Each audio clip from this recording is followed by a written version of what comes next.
Notre rôle maintenant, c'est détecter notre lumière et en profiter au maximum. Et quand on a un plaisir ou un désir, la porte s'ouvre encore plus grand. Comprenez, c'est quoi la lumière? Lumière, amour. C'est pas important qui tu es, où tu es, comment tu es. Dieu t'aime.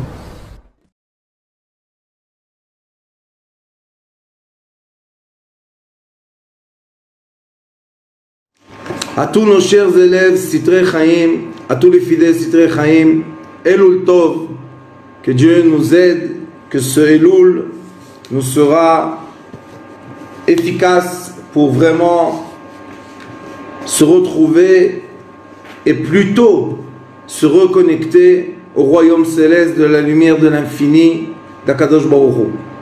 Cette semaine dans la paracha, nous avons une clé, une grande clé de compréhension. La clé est dans le mot Bechol Sha'arecha. Ça veut dire que dans tous les portails que nous avons, là-bas on doit voir la lumière divine.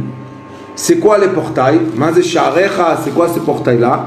Eh bien, on a une explication très profonde des sages de la Chassidoute, qui nous explique quelque chose qui est écrit dans un livre très ancien de Kabbalah d'Avraham Avinu, de Abraham, notre patriarche, dans un livre qui s'appelle Sefer Yetzira, que nous avons le monde de la lumière qui s'appelle Olam, nous avons le monde des étoiles qui s'appelle Shana, et nous avons notre monde à nous qui s'appelle Nefesh. Dans cette paracha, le Noam Elimelech dévoile, il nous ouvre une grande clé de compréhension. Il nous dit, Bechol Sha'arecha, chaque fois qu'on fait une bonne action, une mitzvah, un cours de Torah, quelque chose de bien, on perce le voile qui s'appelle Rakia, qui fait la différence entre nous et la lumière de l'infini divine. Ça veut dire qu'en effet, quand on est malheureusement dans l'obscurité, ça veut dire que il y a une force qui bouche complètement la voile divine et qui ne permet pas à la lumière de passer de monde infini vers nous. Parce qu'il faut savoir, la lumière, ça s'appelle un tuyau, tsinor, et chaque fois que nous faisons quelque chose de bien, on perce le voile céleste et on découle une lumière vers ce monde. Maintenant, beaucoup de gens posent une question. Je fais de bonnes actions, je prie le rituel, je prie du fond de mon cœur, j'étudie des cours de Torah, et quand même, et je fais des mitzvot évidemment, et quand même, je ne ressens pas de la lumière qui vient vers moi. Je n'arrive pas à ressentir la présence divine. J'arrive pas à voir le miracle. Je ne vois pas, mon tunnel est obscur. Pourquoi c'est comme ça? C'est une grande question ça. Il y a beaucoup de réponses, mais je vais essayer d'en donner deux. La première réponse est que des fois, malheureusement, on est enveloppé, ça s'appelle encapsulé, malheureusement, dans une mauvaise lumière. On est tout simplement on est encapsulé. Ça veut dire que même si nos actions, nos pensées, nos paroles, nos sentiments, nos souvenirs vont arriver loin, ça va prendre du temps que l'aiguille, c'est une image, l'aiguille qu'on a dans la main perce le voile.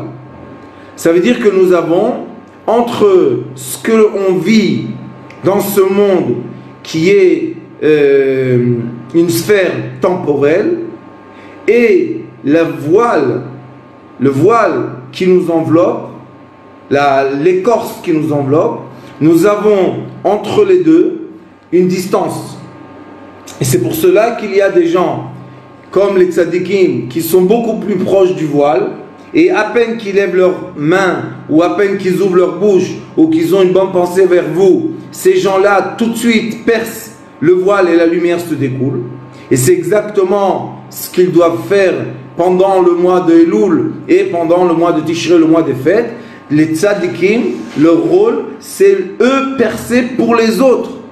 Comme leurs frères et leurs sœurs, on sait que maintenant, malheureusement, ils sont envoûtés, ou ils sont enveloppés, ou ils ont malheureusement toutes sortes de séparations entre eux et la lumière.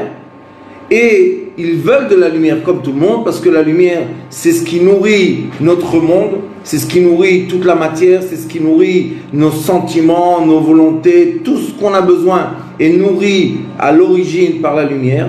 Le problème de toutes les difficultés qu'on a, comme des douleurs, des angoisses, des maladies, des blocages dans notre vie, c'est parce que tout simplement il y a un manque de lumière. Et dans la paracha, il est écrit Bechol she'arecha, dans chaque petit trou qui appartient à notre âme, qu'on peut percer et ouvrir sans effort, parce que ça nous appartient, c'est très proche à nous. Karov Hashem lechol korav lechol asher ikru bemet. Dieu est très proche à nous, il est karov, il est très très proche à nous. Tout ce qu'il faut faire, c'est faire le petit pas pour percer le voile, pour pénétrer de la lumière dans notre réseau, dans notre sphère temporelle. Donc la première raison est, comme je vous ai dit, que les gens n'arrivent pas à atteindre le voile, c'est parce que malheureusement les gens sont encapsulés et sont très très très très loin du but. La deuxième raison est que nous avons des personnalités autour de nous, et même des fois ceux nous-mêmes, que ces gens-là sont en mission. Ils sont venus sur terre pour accomplir une mission très importante, une mission vitale. Quelle est leur mission? C'est d'aller dans les tunnels d'obscurité, ou bien dans des profondeurs d'obscurité, descendre vraiment dans des grottes profondes, dans des endroits profonds. Dans ces endroits-là, il n'y a presque pas de lumière, mais il y a la lumière, une étincelle divine qui nous attend. Il y a là-bas une étincelle qui appartient à nous et au monde entier. Et cette étincelle, cette braise divine veut être montée à la surface. On ne peut pas demander à quelqu'un de nous emmener une pierre précieuse du fin fond de l'océan en 2 secondes. C'est pas humain, parce que nous sommes dans une sphère temporelle. Donc qu'est-ce qu'on fait? On est liés les uns avec les autres. Ça veut dire que tous les êtres humains sur terre appartiennent, si on accepte de voir cette vision, à une grande âme qui s'appelle le premier homme. On est tous une partie de ce premier homme. Et c'est pour cela qu'on a tous un devoir et une obligation de faire un travail les uns pour les autres, s'entraider. Et on voit très très bien que les livres sacrés disent que pendant le mois de Elul, c'est le mois dans lequel il y a le maximum de signes qui veulent dire il faut s'entraider. Il faut faire beaucoup de tzaka, il faut aider les gens, pas seulement physiquement, aussi spirituellement. Il faut demander pardon, il faut être dans l'amitié. On doit arriver avec l'aide de Dieu. Rosh Hashanah, le jour de l'an hébraïque, le premier Tishrei et le deuxième Tishrei, on doit arriver comme des frères. On doit arriver comme une personne unie dans son cœur, dans ses paroles, dans ses actions, dans ses pensées. On doit tous être unis. Pourquoi? Parce que quand on est unis, notre aiguille devient très très grande. Et là, qu'est-ce qu'on fait? On perce le voile qui existe, puisque ça s'appelle Rakia. C'est Dieu a créé comme ça le monde, sinon on serait mort de trop de lumière. On serait complètement ébloui. Et comme Dieu nous aime, il fait des voiles entre nous et la lumière, qu'on ne soit pas ébloui, qu'on ne soit pas, chas v'chalila, complètement aveuglé. Donc, Rosh Hashanah, comme c'est le jour de l'an, et dans ce jour-là, on fait descendre la majorité de la lumière qui doit descendre dans l'année entière. Donc on est obligé d'être unis, d'être tous avec un cœur. Et là, on prend les aiguilles, on les met les unes avec les autres, et on perce. Vous comprenez pourquoi je vous dis tout ça? Parce que la personne qui est dans le fin fond de l'océan, ou qui est dans une grotte très profonde, et nous, on ne sait même pas qu'elle existe, tellement qu'elle est loin. Et ça, c'est une image, parce que c'est les gens qui sont loin de leur judaïsme, qui sont loin de leur âme, qui sont loin de leur spiritualité. Nous, on pense qu'ils sont loin. Mais en vrai, ils sont en train de faire une mission très très difficile sur terre, dans ce monde qui est une sphère temporelle, que aucun de nous aurait accepté de faire cette mission, ou bien serait capable de la faire sans un entraînement très difficile. Ça veut dire que nous avons autour de nous beaucoup de personnalités, que ces gens-là, il faut les aimer avec tout cœur. Pourquoi? Parce que ces gens-là ont accepté de prendre sur eux une mission très difficile, d'aller rechercher des braises, des étincelles divines d'Akadosh Baruch Hu, qu'on doit ramener vers les cieux. Mais le cheminement pour ramener ces étincelles divines, c'est comme le cheminement pour emmener un diamant, pour le mettre sur la couronne d'un roi. On ne peut pas venir comme ça dans le royaume sans être connu, sans que personne nous donne l'autorisation, et voir le roi et lui donner un diamant. C'est impossible. Il faut prendre rendez-vous, il faut connaître quelqu'un, il faut s'approcher tout doucement, il faut être habillé d'une certaine façon. Donc qu'est-ce qu'on doit faire? Si vraiment on est précipité pour donner le diamant au roi, que c'est la Géoula, tout le monde parle de Géoula, mais malheureusement on ne comprend pas de quoi on parle. La Géoula, c'est la Achdout, c'est l'union qu'il doit avoir entre nous tous. Cette union, c'est la chaîne éternelle des êtres humains. C'est une chaîne maillot attaché à un autre, attaché à un autre, attaché à un autre. C'est une chaîne éternelle d'êtres humains. Si chaz v'chalila, on détache les maillots, la chaîne se casse et on tombe. On tombe tous. C'est pas seulement quelqu'un qui va tomber, c'est nous tous qu'on tombe. Donc, qu'est-ce qu'on doit faire maintenant? Comme on est dans le mois de Elul, Ani le Dodi Vedodili, ça veut dire qu'on est très très proche. Akadosh Baruch Hu a mis le voile très très bas maintenant. Il suffit de rien du tout pour percer ce voile, pour faire entrer de la lumière éternelle dans ce monde fini. C'est tellement beau. C'est une explication tellement belle de cette paracha qui parle de quoi? De Sha'arecha, tous les portails qu'il y a, tous les portails qui sont autour de toi, tous les portails que toi tu penses qu'ils sont bloqués. Rien n'est bloqué. Si tu n'arrives pas avec ta main dans un portail, ouvrir la porte, tu vas demander l'aide de quelqu'un, que lui se rapproche. Et si lui n'arrive pas, il va demander l'aide de quelqu'un d'autre pour se rapprocher. Et c'est comme ça que nous avons un lien infini de lumière entre les gens les plus pieux qui sont très très proches du voile. Ils doivent penser que déjà ils percent ce voile-là et ils font rentrer de la lumière, jusqu'aux gens qui sont prêts à plonger dans les profondeurs de ce monde, dans les obscurités, pour retrouver des diamants très précieux pour donner à la couronne au Keter. Mais ils ne peuvent pas ramener ces diamants-là s'il n'y a pas des ouvertures dans le voile.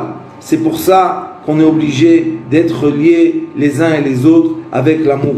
Si on ne comprend pas ce secret d'amour, malheureusement, on ne comprend pas le comportement des lumières, la lumière de l'allée qui est la lumière qu'on s'appelle Or Yachar direct, et la lumière du retour, Or Choser. Ce qui est le plus important, c'est la lumière du retour. Et la lumière de retour, elle passe à travers le récipient matériel. Et le récipient matériel, c'est le cœur de l'être humain, c'est le cœur de l'humanité. C'est l'amour qu'on doit avoir entre nous. Et il faut comprendre que cet amour-là, c'est pas je veux, je l'ai, j'en veux pas, c'est pas important. Non, cet amour-là est très important. Cet amour-là est essentiel. Cet amour-là, c'est quelque chose qu'on est obligé de cultiver tous les jours, toutes les secondes, pour béhémet, lier les trois attributs qui doivent être en face du divin les jours de Rosh Hashanah. Ça s'appelle Tzibour. Quand on met tous ensemble, ça s'appelle Tzibour en hébreu. Tzibour, c'est Tzadikim, Benonim, Rechaim. Ça veut dire qu'on doit mettre tous ensemble, les pieux, les moyens et les méchants. On doit être tous ensemble. C'est une chaîne qu'on est obligé, surtout ce mois-là, souder les anneaux très très fort, les maillons très très forts, les souder comme il faut et être tous ensemble. Ish echad belev echad. Une personne avec un cœur. Vous savez qu'il est écrit que celui qui va faire pour nous les prières, le Shliach Tzibur, celui qui va prier pour nous Rosh Hashanah, il est obligé d'être aimé et accepté par l'audience. Et le Ari HaKadosh dit, la chose la plus dangereuse sur terre, c'est de prier dans un endroit dans lequel la personne qui prie, le Shliach Tzibur, n'est pas aimé par l'audience. Sinon, il y a de la haine. Et quand il y a de la haine, les Kohanim n'ont pas le droit de faire la bracha de Kohanim, qui est quelle bracha? La bracha qu'on dit, eux, leur prière est Levarech et Amo Israël be'ava. Il faut bénir le peuple d'Israël par amour. Le Maïmoni explique qui sont les Kohanim de la génération. Ce sont les Talmidei Chachamim, ce sont les sages, que eux ont cette sagesse, cette connaissance, cette volonté de connecter et de créer l'union du peuple ensemble, et pas seulement du peuple, mais du monde ensemble. On voit très très bien que le premier jour de Rosh Hashanah, c'est prier pour le monde entier, pour toutes les nations, et le deuxième jour, c'est prier pour la nation d'Israël. Ça veut dire que nous, on a l'obligation, pas la permission, on a l'obligation de se réunir, d'être tous forts. Dans quoi on doit être fort? On doit être fort dans l'union. Ne laisser aucune force, essayer de même mettre une fente dans un maillot, et que malheureusement ce maillot se détache de la chaîne et toute la chaîne tombe par terre. Vous savez que quand quelqu'un il a un collier ou un bracelet très très cher, il lui a coûté, je sais pas, 100 000 euros, il suffit un maillot qui se détache pour que ce bracelet ou cette chaîne tombe, et malheureusement on la perd. Et nous on a toute une partie dans la Torah orale, dans la Torah écrite, qui nous oblige, qui s'appelle Hashevat Aveda. Tu es obligé dans ta vie, dans le parcours de ta vie, retrouver ce qui a été perdu par ton prochain et lui ramener ce qui a été perdu. Maintenant, on peut comprendre de quoi il s'agit. C'est pas seulement que je lui ramène de l'argent, ou je lui ramène des fruits, ou je lui ramène une bête ou un enfant. Ce qui veut dire là-bas, la profondeur intérieure des paroles qui sont là-bas, qui est un commandement, c'est quoi? Se reconnecter. Quand le maillot de quelqu'un est cassé et toute la chaîne est tombée, le premier qui retrouve la chaîne qui a été perdue malheureusement est obligé de ramener la chaîne. Et à qui on doit la ramener? Au maillot, aux deux maillots qui ont été séparés.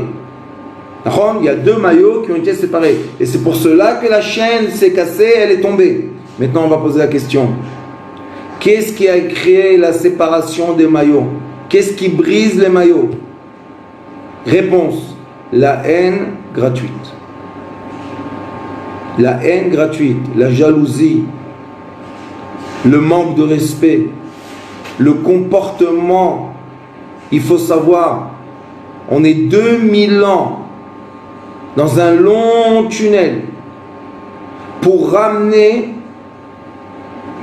et ressouder les parties de la grande chaîne afin de la remettre en place et la remettre, redonner à celui qui appartient à cette chaîne, qui est le divin Akadosh Baruch Hu. Donc, notre vrai travail maintenant, on peut comprendre, c'est d'une fois, d'un côté, percer le voile pour emmener de la lumière, jusqu'aux ceux qui sont dans le pire des pires. Et notre deuxième rôle, c'est vraiment ressouder les chaînes, ressouder les maillots pour être unis. Et quand on est unis, personne est dans l'obscurité. Et même les gens qui sont dans les conditions les plus difficiles dans leur vie, il y a des gens qui sont dans des conditions très très difficiles. Ce sont nos frères, ce sont une partie de notre âme globale. Donc ils sont proches à nous. On n'a pas le droit de les ignorer. Et il faut les rattacher à la chaîne divine, infinie, d'une grande âme qui s'appelle le premier homme. Et vous savez, j'ai maintenant quelqu'un, la Jige, il va me voir, il va savoir de qui je parle. Et lui, le pauvre, il est tombé dans un puits très profond d'obscurité. Et il a cherché, il cherche beaucoup de solutions pour sortir de ce puits. Mais, il faut savoir, la seule façon de le faire sortir du puits, c'est lui tendre la main, lui donner une échelle, et même dans l'endroit dans lequel il est, se donner la main. Main et main en hébreu c'est yad, yad, c'est 14, 14, c'est 28, c'est le mot koach, force. Pour qu'on soit fort, on est obligé de se donner la main. Et tu dois te poser une question, quelqu'un qui est pieux, qui est pur, qui a fait son travail de purification pendant des années, maintenant il rencontre quelqu'un que malheureusement pendant des années s'est impurifié et il est descendu. Et tu te dis pourquoi moi qui est pur, je dois toucher quelqu'un qui est impur puisqu'on sait que ça contamine. La réponse est très profonde. C'est le secret que même le roi Salomon n'arrive pas à comprendre. C'est le secret de la vache rouge. Le secret de la vache rouge est que le prêtre qui est pur dans le temple doit sortir à l'extérieur, brûler la vache, aller voir celui qui est impur et ils font un échange entre eux. Celui qui est pur devient impur, celui qui est impur devient pur. Et il est écrit qu'il y avait seulement 9 vaches jusqu'aujourd'hui. Parce que personne ne voulait faire ça. On peut comprendre. Quelqu'un qui était dans le temple, qui a vu la présence divine, qui a donné les sacrifices, tout cela qu'il a fait, maintenant on lui dit, écoute, il y a des gens impurs qui ont fait des bêtises, mais ils n'ont pas fait de bêtises. Les gens impurs sont été chercher des lumières cachées dans l'obscurité qui appartiennent au divin. Et ces gens-là, le jour qu'ils ont touché la lumière, au moment qu'ils ont touché cette lumière, sachez, ils ont la plus grande souffrance, la plus grande douleur. Ils souffrent vraiment à un point qu'ils n'en peuvent plus. Et ils crient du fin fond de leur cœur. Donc, ces gens-là, à ce moment-là, ils ont vraiment atteint le plus profond, le plus précieux des lumières qui existent sur terre. Nous, on ne peut pas le faire.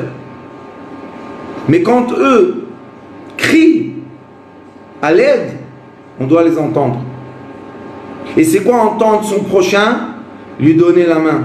Ça ne sert à rien de parler des belles paroles, de dire oui, non, ça ne sert à rien. Faire une action. C'est le mois des actions. C'est le mois dans lequel on peut donner de la charité. C'est le mois dans lequel les voix, les paroles de ceux qui souffrent monte très haut.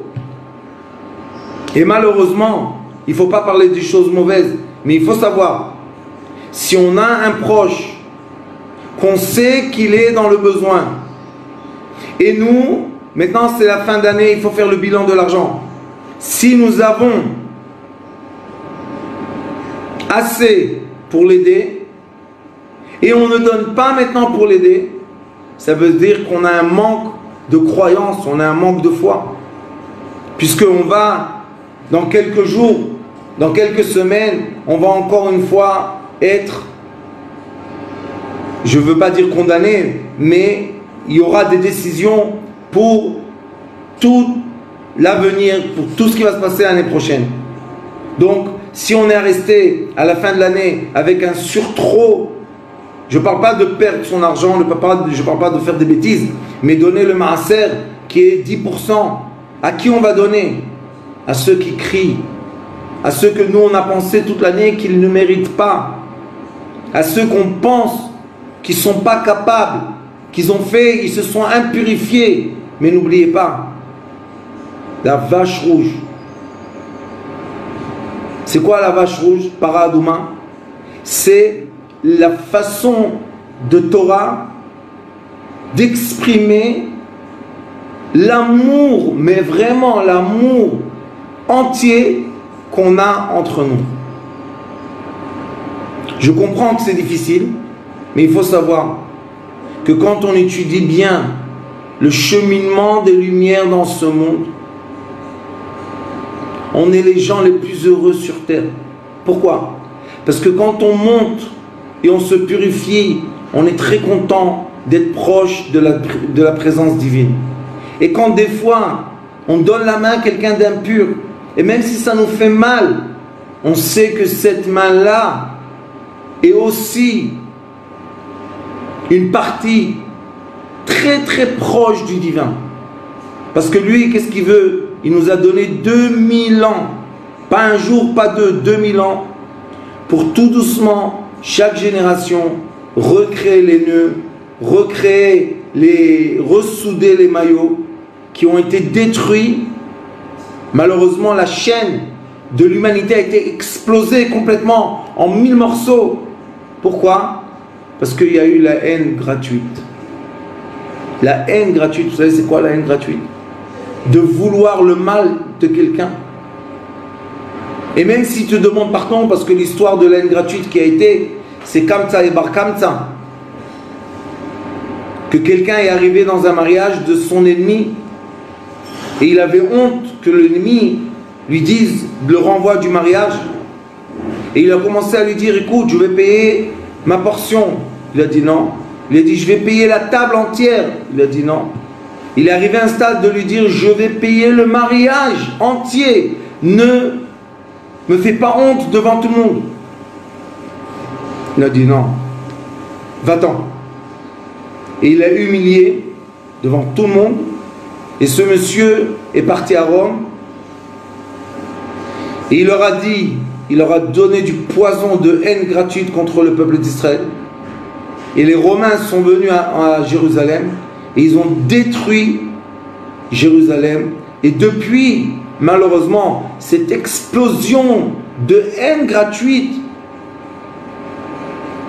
nous prend 2000 ans de chaque génération retrouver les petits parties des maillots qui ont été explosés. Et nous avons, Baruch Hashem, les sages d'Israël et les sages de l'amour et les sages du comportement de toutes les nations entières qui n'arrêtent pas de s'asseoir et de ressouder un sourire, une âme, une gentillesse, une bonne action, une tzedaka, de l'aide. On ressoude les petites particules, et des fois on a la chance de recréer un maillon. Vous savez c'est quoi recréer un maillon entier? Et après ce maillon-là, on va chez notre ami, l'autre sage. Il y en a 36 en Eretz Israël et 36 qui sont à l'extérieur de Eretz Israël. En tout, ça fait 72. 72, c'est chesed, miséricorde. Parce qu'il faut faire le travail à l'extérieur de la terre d'Israël et il faut faire le travail dans la terre d'Israël. C'est le même travail. C'est récolter les petites parties pour reformer, pour recréer cette très belle chaîne, ce très beau bijou qui appartient à la couronne céleste. J'espère, avec l'aide de Dieu, que ce cours magnifique soit à la guérison et au bien-être de tous nos frères et sœurs de toutes les nations du monde qui sont maintenant dans le puits fin fond, qui sont vraiment dans le bas des bas, dans l'obscurité des obscurités, qui sachent qu'il y a des personnes sur terre qui les aiment, qui veulent leur bien, qui prient pour eux tous les jours, qui s'acceptent à leur donner la main malgré le processus ou le déclenchement de l'échange de la purification et l'impurification. Mais à la fin, il faut savoir, ce Kohen-là, ce prêtre qui a accepté de faire cette grande mitzvah, la nuit, il redevient pur. C'est un grand secret. Ne pas avoir peur. Il y a des moments dans la vie que tu dois sauter dans l'eau, tu dois te salir pour le bien de ton prochain. Alors qu'on ait tous cette force, qu'on ait tous cette envie de vraiment faire du bien les uns aux autres et vraiment se donner à fond pour l'union, pour l'amour gratuit, avec l'aide de Dieu, qu'on ait le mérite de revoir cette lumière divine pénétrer la sphère temporelle et que tous les désastres qu'on a vus à la fin de cette année, tous les lots, les quantités d'eau, les quantités de feu, c'est vraiment, ça fait peur de voir tout ça. Combien de millions de gens ont perdu leur maison en un instant? Combien de gens ont perdu leur argent? Combien de gens ont perdu leur maison? Vous savez qu'est-ce que ça veut dire de perdre sa maison, son foyer, être avec une femme, avec des enfants dans la rue, chercher où s'abriter? Tout ce qu'on a récolté pendant 50 ans, on le perd en une inondation, avec un feu. Pour que tout cela ne passe plus, on est obligé d'être unis. Donc tous ceux qui connaissent des leaders spirituels, religieux ou pas, envoyez-leur secours, envoyez ce message, diffusez au maximum pour qu'on puisse se réunir par la pensée, par le cœur, par l'amour, et on puisse d'un côté pénétrer, créer des pénétrations dans le voile et emmener de la lumière, et d'un autre côté donner la main à ceux qui sont avec les diamants dans les mains, mais trop profondément dans le puits obscur. Je vous aime beaucoup. Kolto.